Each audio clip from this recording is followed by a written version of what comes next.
One battle, one decision. Most people have never thought about it, but the outcome shaped everything that came after. The Strait of Hormuz is 21 miles wide at its narrowest point. That is not very much space for a giant warship. Most of the world's oil passes through this tiny gap every single day. If that flow stops, the global economy stops. The United States keeps its largest and most expensive ships here to keep the water open. These are billion-dollar machines. They are built to fight other big ships far out in the deep ocean. But Iran has spent decades building a different kind of navy. They do not have giant aircraft carriers. They do not have many large destroyers. Instead, they have thousands of small, fast, fiberglass boats. Imagine a speedboat you might see at a lake, but painted olive green. Now imagine that boat is carrying a heavy machine gun and a rack of rockets. The logic of the Iranian Navy is very simple. A giant ship has limited eyes and limited ammunition. It can kill 10 targets easily. It can probably kill 50 targets if the crew is very good. But what happens when 100 boats come at it from every direction at the same time? This is what military experts call a swarm. It is designed to overwhelm even the most sophisticated defense system in the world. The United States has known about this threat for a long time. Their answer to the swarm is not more big ships. Their answer is the helicopter. Specifically, the Seahawk. These helicopters are the eyes and the teeth of the American fleet. They sit high above the water, where the small boats cannot reach them easily. They carry Hellfire missiles. One missile usually means one dead boat. For a long time, the math seemed to favor the helicopters. As long as the helicopters are in the air, the boats can never get close enough to hurt the big ships. But the math of war is never permanent. It changes based on who is willing to take the most risk. On this hypothetical afternoon in the Persian Gulf, the math changed. The tension had been building for months. The two sides had been playing a dangerous game of cat and mouse. The fast boats would rush toward the oil tankers, and the helicopters would buzz over them to drive them away. It was a routine. It happened almost every week. The American pilots were used to it. The Iranian sailors were used to it. Everyone expected the same outcome as always. The helicopters would show up, and the boats would turn around. But on this day, the boats did not turn around. They kept coming. And they weren't alone. Behind the first 10 boats, there were 20 more. Behind those 20, there were 50 more. The American commander on the destroyer looked at his radar screen. He saw a cloud of dots moving toward him. He realized he was looking at the largest swarm in history. This was the moment the routine ended. This was the moment the close-range battle began. The helicopters were scrambled from the deck of the carrier. The pilots knew their job. They had to stop the swarm before it reached the inner circle of the fleet. But they were about to discover a terrifying truth. The swarm was much bigger than they were told, and the boats were not just running away anymore. They were hunting. The commander on the bridge of the destroyer is looking at a screen filled with green dots. Each dot is a boat. Each boat is a threat. In a normal situation, the rules of engagement are very clear. You do not fire until you are fired upon. But when a boat is moving at 40 knots directly toward your hull, waiting can be a death sentence. These small boats are not built to survive a fight. They are built to deliver a punch. Some carry torpedoes, some carry heavy machine guns, and some are nothing more than floating bombs. They are packed with hundreds of pounds of high explosives. If one of them hits the side of a destroyer, it can tear a hole large enough to sink it. The commander has to decide in seconds. He looks at his radar. The swarm is closing the gap. 3 miles, 2 miles, 1 mile. The helicopters are already in the air. They are hovering over the water. The pilots are waiting for the word. They can see the white trails of the boats as they race across the surface.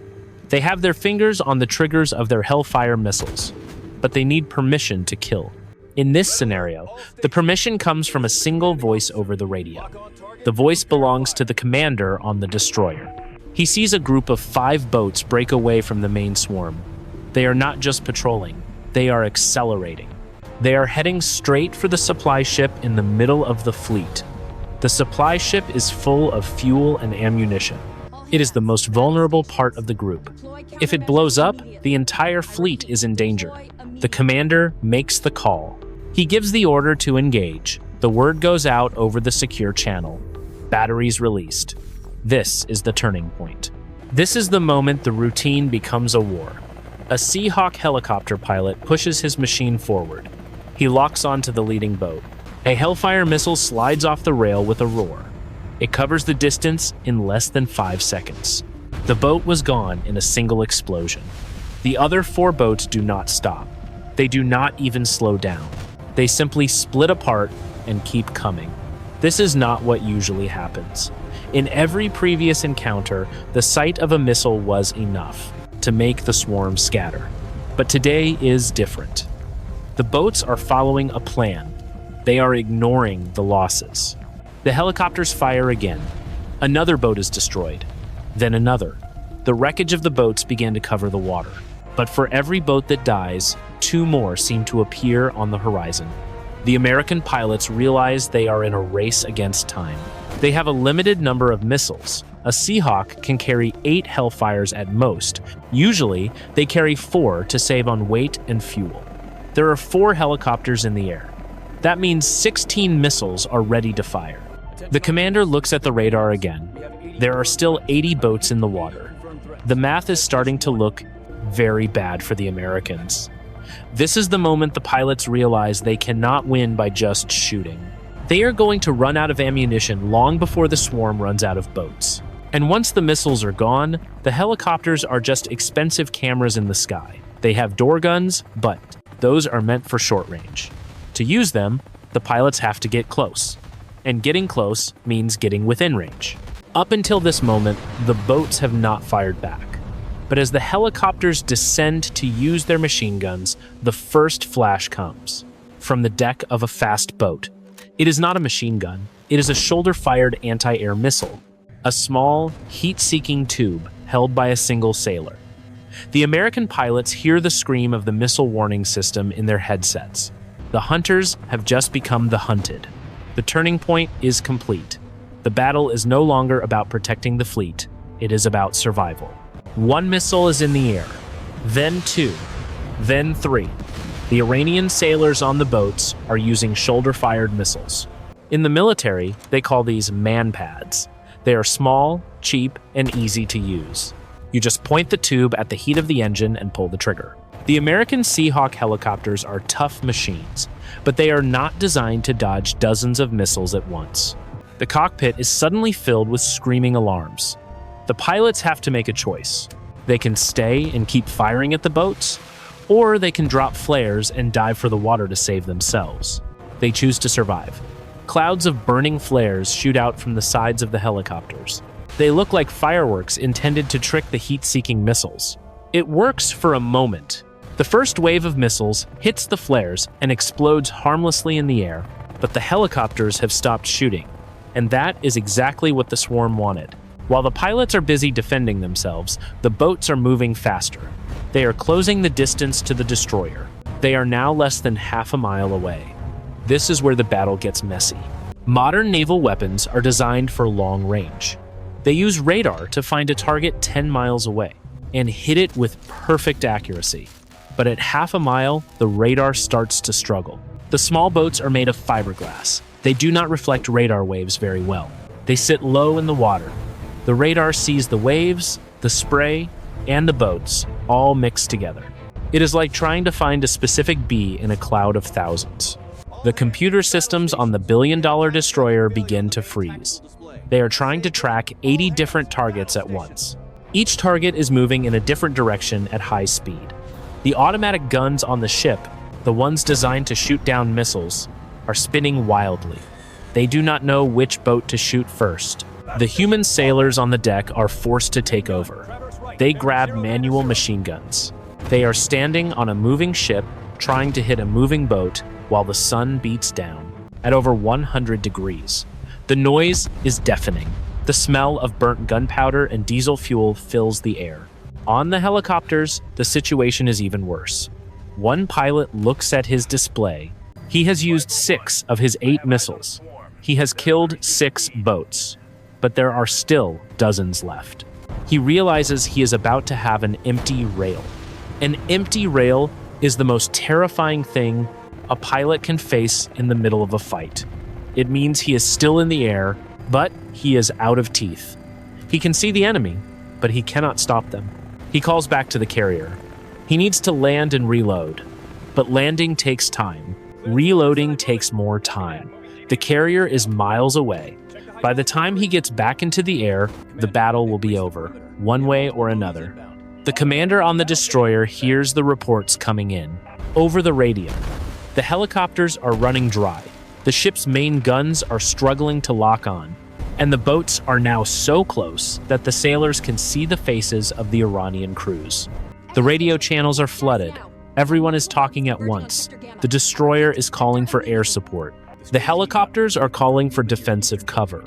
The command center back in Bahrain is trying to understand if this is an accident or an invasion. The confusion is a weapon in itself. While the humans are trying to figure out what is happening, the machines are failing. A sailor on the deck of the destroyer tries to aim his .50 caliber machine gun. The spray from the waves is hitting his goggles. The heat makes the air shimmer. He fires a burst. The bullets hit the water yards away from the boat. The boat swerves. It is like trying to swat a fly with a sledgehammer. Back in Washington and Tehran, the phones are ringing, but nobody is picking up. The situation has moved faster than the politicians can react. This is the compressed time of modern war. Decisions that used to take days now have to be made in milliseconds. And if you get one decision wrong, you lose a ship. If you lose a ship, you lose the strait. If you lose the strait, the price of gas in London and New York doubles by tomorrow morning. The immediate consequence isn't just a hole in a ship. It is the realization that the old way of keeping the peace is dead. The swarm has proven that it can get through. Now, the question is how much damage it can do before it is finally stopped. The first explosion was just the beginning.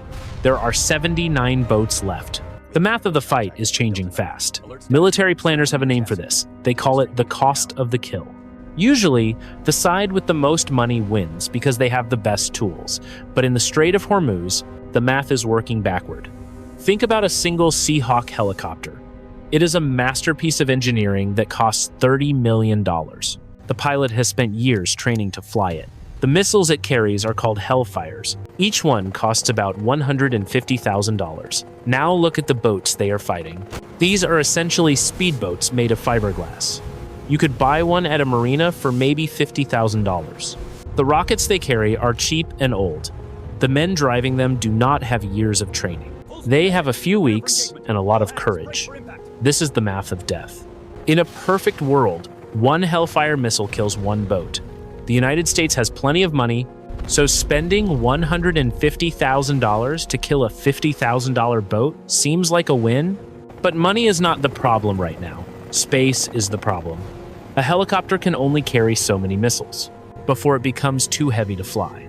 Most of the helicopters in the air right now only have 2 or 4 missiles left. The pilots are looking down at 40 boats. Even if they never miss, they cannot kill everyone. They are realizing that the swarm is not just a tactic. It is a way to make the American technology irrelevant. When a pilot looks through his targeting screen, he has to choose which boat gets the last missile. Is it the one closest to the ship, or is it the one that looks like it is carrying a heavier weapon? While he is thinking, 3 more boats are closing the gap. The pilots decide they have to save their missiles for the biggest threats. They switch to their door guns. These are heavy machine guns mounted on the side of the helicopter. They are powerful, but they have a major weakness. To use them, the helicopter has to fly low and slow. It has to get within a few hundred yards of the boats. At that distance, the helicopter is no longer a high-tech hunter in the sky. It is just a big, loud target. The Iranian sailors see the helicopters dipping down toward the water. They know exactly what that means. They stop trying to hit the destroyer for a moment. They turn their guns upward. Small arms fire starts to fill the air. Most of these bullets miss, but a helicopter is a delicate machine. A single bullet in the right place can cut a fuel line or break a rotor blade. The pilots can hear the plink of metal hitting their armor. It sounds like rain on a tin roof. Except this rain can kill them. The math of the battle has shifted again. Now, the Americans are risking a $30 million helicopter to stop a boat that is worth almost nothing. If they lose even one helicopter, the swarm has already won the day. Because for every boat that is destroyed, the Iranian Navy has 10 more waiting at the docks. The United States does not have 10 more helicopters waiting on the deck. They are reaching the bottom of the barrel. The commanders back on the carrier are watching the ammunition counts drop. They are watching the fuel levels go down, and they are watching the green dots on the radar continue to move forward. The realization is starting to sink in. They are winning every individual fight, but they are losing the battle. This is what happens when a high-tech giant meets a low-tech swarm. The giant is stronger, but the swarm is bigger. And in a small space like the Strait, size matters more than strength. The first American helicopter is about to go. Bingo on ammo. That means it has nothing left to fire. It has to leave. And when it leaves, a hole opens up in the defense. The boats are waiting for that hole. The American pilots are professionals. They are trained to stay calm when things go wrong. But there is a specific sound that every helicopter pilot fears. It is a low, steady growl in their headset. It means a missile has found them. It means something is looking at the heat of their engines, and it will not let go. One of the Seahawks is hovering near a group of 5 boats. The pilot is trying to use his side gun to stop them. He is low, he is slow, and he is vulnerable. On the deck of one of the fiberglass boats, a sailor stands up. He is holding a metal tube on his shoulder. It is a simple weapon. It does not have a computer screen or a radar. It just has a sensor that likes heat. The sailor takes a breath and pulls the trigger. A small rocket shoots out of the tube. It leaves a thin trail of white smoke in the air. The helicopter pilot sees the flash. He throws the machine into a hard turn. He is trying to put the body of the helicopter between the missile and the engine. He releases his last few flares. The sky is filled with bright, burning magnesium. For a second, it looks like it might work. The missile wobbles. It seems confused by the extra heat. But then, it finds the engine again. It ignores the flares and strikes the tail of the helicopter. There is no giant fireball like you see in the movies. Instead, there is a sharp crack. The tail rotor, the small blade that keeps the helicopter from spinning in circles, is gone. The machine begins to rotate. The pilot fights the controls, but the physics of the air have changed. The helicopter is no longer a flying machine. It is a 10-ton weight falling toward the water. It hits the surface with a massive splash. The other pilots see it happen. They hear the final, garbled transmission over the radio. Then, there is silence. This is the first loss. It is a shock to the system of the entire fleet. The Americans have lived in a world where they are untouchable. They have the best armor and the best technology. They are used to winning without taking a scratch. But now, a $30 million machine has been destroyed by a sailor on a boat that costs less than a pickup truck. The commander on the carrier has to make a brutal choice. He has 3 helicopters left in the area. They are almost out of ammunition, and the sky is now filled with the smoke of more shoulder-fired missiles. If he keeps the helicopters there, he will lose them all.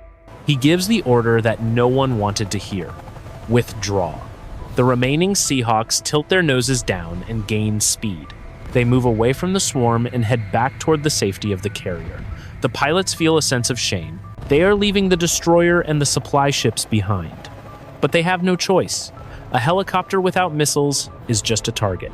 As the sound of the engines fades away, the Iranian sailors on the boats realize what has happened. The air is clear. The eyes in the sky are gone. The swarm is no longer being hunted. They are now the only ones left in the close-range battle. The destroyer is alone. Its big guns are still firing, but the boats are too close and too many. The protective bubble that the helicopters provided has popped. The path to the inner circle of the fleet is wide open. The boats accelerate. They are no longer cautious. They are screaming across the water at full throttle. The first loss was the signal they were waiting for. It proved that the giant could be hurt. And once a giant starts to bleed, the swarm knows exactly what to do next. The real attack is about to begin. The sky above the strait is empty now. The sound of the American helicopters has faded into the distance. For the sailors on the destroyer, that silence is the most frightening thing they have ever heard. They are no longer looking at the horizon for help, they are looking down at the water. The swarm is broken into smaller groups. They are moving like a pack of wolves around a wounded buffalo. The destroyer is the buffalo. It is massive and powerful, but it cannot turn as fast as the wolves can bite. The Iranian boats are now inside the inner circle. This is a zone usually protected by layers of missiles and aircraft. But those layers have been stripped away. The boats are so close that the ship's massive main gun is useless. It cannot aim low enough to hit something right next to the hull. The defense now falls to the automated systems. On the deck of the destroyer, a large white dome begins to spin. The sailors call it the Sea Whiz. It looks like a giant robot holding a machine gun. It is designed to shoot down incoming missiles moving at twice the speed of sound. It is a marvel of technology. But today, it is being asked to do something it was never built for. It is trying to track 40 fiberglass boats bouncing on the waves. The machine gun opens fire. It sounds like a giant zipper being pulled apart at 100 miles per hour. A stream of red tracer bullets pours out of the barrel. The first boat in the line is shredded. The fiberglass hull disappears in a cloud of white splinters and fire. But the Sea Whiz has to stop to find the next target. It takes 2 seconds for the computer to lock on again. In those 2 seconds, the other boats have moved 50 yards closer. The swarm is using a simple tactic. They are forcing the computer to choose. If the gun shoots left, the boats on the right move in. If it shoots right, the boats on the left move in. It is a game of numbers that the machine cannot win. The sailors on the deck are firing their own machine guns now. They are shouting over the noise of the engines. The heat is thick and smells like salt and sulfur. One sailor sees a boat break through the line of tracer fire. It is a small boat, maybe 20 feet long. It has no guns on it. It has no rockets. It just has 2 men in the back and a very heavy load in the front. The sailor realizes this is a suicide boat. He fires his weapon, but the boat is zigzagging. It is moving at 50 miles per hour. The gap between the boat and the ship is closing. 100 yards, 50 yards, 10 yards. The boat does not slow down. It strikes the side of the destroyer near the waterline. There is a moment of total silence as the metal crumples. Then, the world turns orange. The explosion is massive enough to lift the side of the 8,000-ton ship out of the water. The shockwave travels through the steel floors and knocks every sailor to the ground. Computers are ripped from the walls. Lights go out. The air is suddenly filled with the sound of rushing water. The breach has happened. The inner circle has been broken. The billion-dollar ship is no longer a weapon. It is a victim, and the rest of the swarm is still coming. They see the smoke rising from the side of the giant. They know the giant is hurt. They don't stop to celebrate. They move toward the next target in the fleet. The supply ship is only a mile away. It is full of millions of gallons of jet fuel. If the destroyer could not stop them, the supply ship has no chance. The breach is not just a hole in a ship. The battle has moved from the screen to the skin, and the skin is bleeding. The news hit the world before the smoke even cleared from the water. In the modern age, there are no secrets. A sailor on a nearby oil tanker had a cell phone. He caught the moment of the explosion on video. He saw the billion-dollar destroyer shudder. He saw the fireball from the suicide boat. That video was online in 5 minutes. By the 10-minute mark, it had been seen by 10 million people. By the 20-minute mark, the global economy began to break. The first place to feel it was London. There is a building there where people decide the price of shipping insurance. These people are not soldiers. They are math experts in expensive suits. They looked at the video of the fiberglass boat hitting the destroyer. They realized their math was wrong. For decades, they assumed the American Navy made the Strait of Hormuz safe. They thought the risk of a ship sinking was close to zero. Because of that, insurance was cheap. But now, the risk was no longer zero. It was a certainty. The insurance companies did not just raise their prices. They stopped offering insurance altogether. Every captain of every ship in the Persian Gulf received a message at the same time. The message said their insurance was canceled. If they moved their ship, they were on their own. If a ship worth $200 million sinks without insurance, the company that owns it goes bankrupt. So the ships stopped. Hundreds of massive tankers carrying oil and natural gas simply dropped their anchors. They sat in the water like giant, helpless targets. The flow of energy to the rest of the world stopped. It was like a heart stopping in the middle of a beat. In New York, the price of oil jumped by $40 in a single hour. This is what experts call the Hormuz Premium. It is the extra cost people pay when they are afraid the oil will never arrive. But this was not just a price hike. This was a panic. At gas stations in California and Florida, the lines began to form. People were not just buying gas for their cars. They were filling up plastic jugs. They were afraid of what tomorrow would look like. The ripple did not stop at the gas pump. Most of the world's goods move on ships, everything from car parts to cell phones. When the ships in the Persian Gulf stopped, the factories in Europe and Asia started to run out of parts. The global supply chain is a very delicate machine. It is built for speed, not for war. It assumes the oceans are a neutral highway that no one can block. The swarm of small boats proved that the highway was closed. The world realized that a few thousand men in fiberglass boats had more power over the global economy than the World Bank. It was a humiliating realization for the great powers. They had spent trillions of dollars on high-tech weapons. They had satellites that could see a coin on the ground. They had jets that could fly faster than sound. But they could not keep a 21-mile gap of water open. The psychological ripple was even bigger than the economic one. For 70 years, the ocean belonged to the big navies. If you had the biggest ship, you owned the water. That rule was now dead. The video of the destroyer being hit was played on a loop on every news channel. It became the symbol of a new era. An era where the cheap can kill the expensive. An era where the small can stop the giant. The leaders in Washington and Tehran were still talking. But the markets were not waiting for them. The world was already moving into a new reality. A reality where the Strait of Hormuz was a total lost zone. And in that zone, the rules of the old world no longer applied. The ripple was turning into a tidal wave. And it was heading for every coast on Earth. 50 years have passed since the afternoon the swarm broke the fleet. In the modern age, there are no secrets. If you go to a shipyard today, you will not see any giant aircraft carriers being built. Those massive ships are now museum pieces, or piles of scrap metal. The battle in the strait proved they were too expensive to lose and too easy to hit. Instead, the great powers now build what they call cloud fleets. This is a navy made of thousands of small, unmanned ships. Most of them are no bigger than a car. They do not have crews. They do not have kitchens or bunk beds. They are just engines, sensors, and naval armaments. They are spread out across hundreds of miles of ocean. If an enemy destroys 100 of them, it does not matter. There are 900 more still in the water. The human sailor has mostly disappeared from the front lines of sea combat. War is now a game played by programmers and artificial intelligence. The Strait of Hormuz itself has changed too. It is no longer a place where ships just sail through and hope for the best. It is now the most watched piece of water on the planet. The seafloor is covered in microphones and cameras. They listen for the sound of every engine. They track every bubble in the water. The coastlines are lined with automated missile pods that never sleep. The power has shifted away from the middle of the ocean and back to the land. Small countries with long coastlines are now the most powerful players in trade.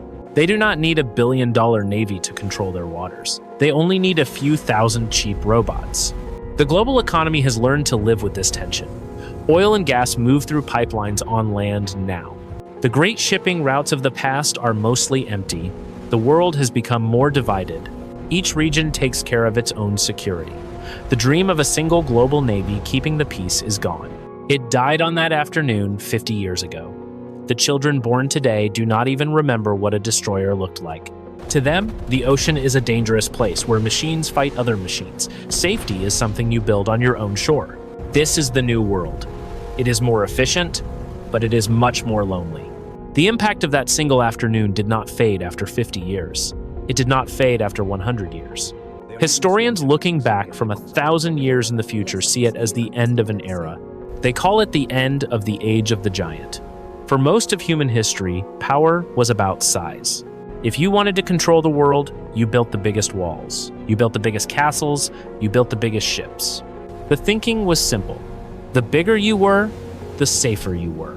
But the battle in the Strait changed the fundamental rule. It proved that in the modern world, being big is a weakness. A large ship is a target that cannot hide. It is a concentration of wealth and lives that can be destroyed by a single cheap tool.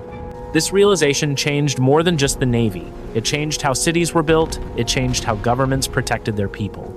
We moved away from central hubs and toward networks.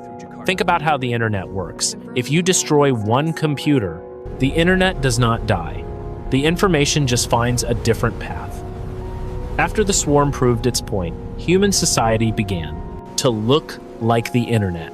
We stopped putting all of our energy into one power plant. We stopped putting all of our data in one building. We stopped putting all of our soldiers on one ship. We became a world of a billion small pieces, instead of a few giant ones. This is the long shadow of the fast boats. They democratized destruction. They made it so that a small group of people could challenge a superpower. This made the world a much more complicated place to manage. Peace used to be something that 2 or 3 leaders could agree on in a room. But when everyone has the power to stop the world's economy, peace becomes much harder to keep. The long shadow is also a shadow of fear. We live in a world where we know that the things we rely on are fragile. We know that a single afternoon can change everything. We no longer trust the big machines to keep us safe.